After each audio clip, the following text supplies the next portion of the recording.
Israel has deported 137 more activists detained while taking part in an aid flotilla headed to Gaza.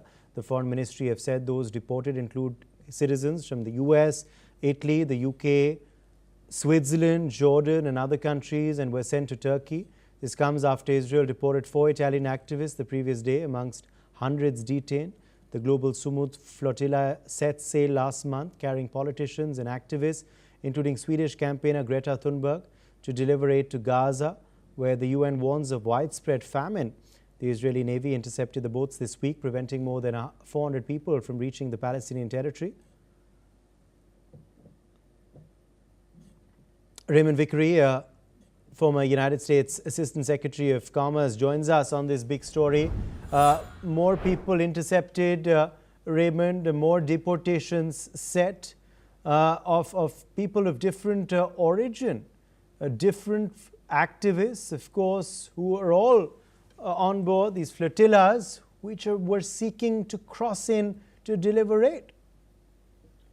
Yes, I think this is a part of the worldwide effort to bring pressure on the Netanyahu government, and particularly his right-wing supporters who have taken an extremely narrow approach that annihilation is the only way in which Israel can be safe.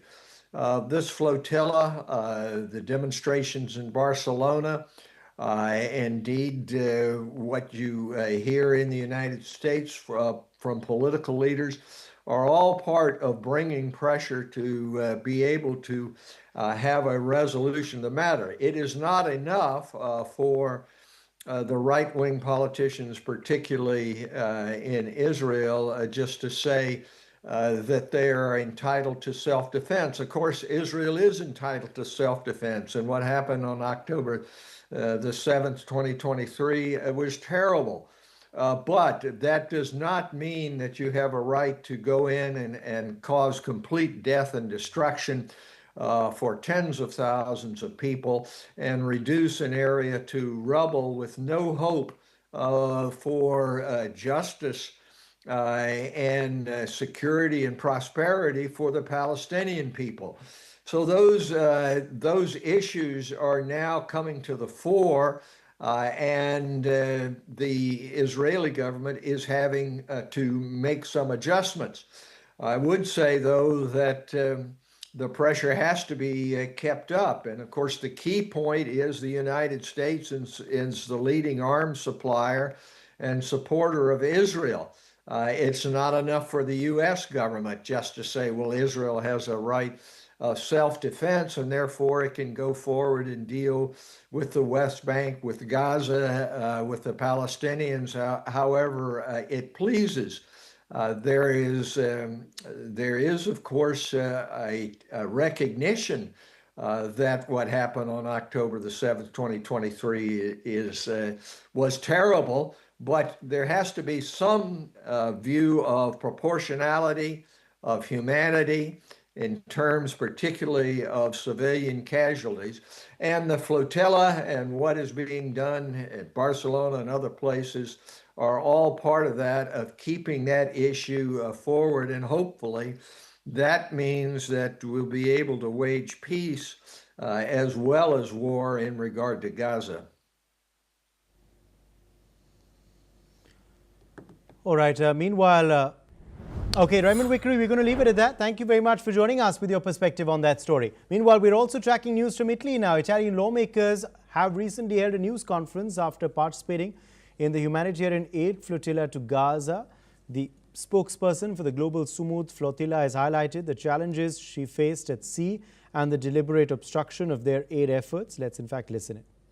Tutte le persone che sono lì e tutte quelle che sono tornate, ivi compresi i qui presenti, sono stati detenuti illegalmente, senza alcuna base giuridica, sono stati prelevati dalla Marina Militare Israeliana in mezzo ad acque internazionali senza che avessero commesso alcun reato. Quindi partiamo dal presupposto che sono stati sequestrati, perché non uso neanche il termine arrestare, perché l'arresto presuppone un'ipotesi di reato che in questo caso non esiste. Noi con il nostro team legale abbiamo innanzitutto consegnato un esposto alla Procura di Roma per diciamo questo sequestro. Yes, members of the Italian parliament have described the Israeli detention as illegal in fact and have said they were wrongly labeled as terrorists. Let's listen in. Quelle 35 miglia che ci separavano da Gaza non sono state raggiungibili perché i governi e anche il nostro governo non hanno fatto una cosa, quella di fare una pressione vera sul governo di Bibi Netanyahu per aprire quel corridoio che è chiuso dal 2007. Yes, additionally, members of the European Parliament have spoken about the incident, stating that they were surrounded by heavily armed Israeli personnel during conversations, which created an intimidating environment for them, overshadowing any attempt at dialogue. Let's in fact listen in. Ricordiamoci che la flottiglia è un mezzo, non è stata un fine. La flottiglia è un mezzo di forza e speranza che ha creato speranza nelle persone per riprenderci la mobilitazione, per riprenderci la forza di urlare quello che vogliamo dai nostri governi. E noi vogliamo delle cose molto semplici, come diceva Arturo, cioè far applicare il diritto internazionale. E l'unica cosa che siamo riusciti a fare è, in cambio di un video che ci hanno chiesto per far dire che stavamo bene, siamo riusciti a far portare l'acqua dentro i furgoni degli altri, speriamo, ce l'hanno fatta passare davanti e basta. Ma vi assicuro che ogni volta che c'era qualcuno che interloquiva con noi c'erano 40 persone armate intorno e il sorriso della persona che interloquiva con noi era completamente oscurato dal volto cattivo e minaccioso di tutti gli altri.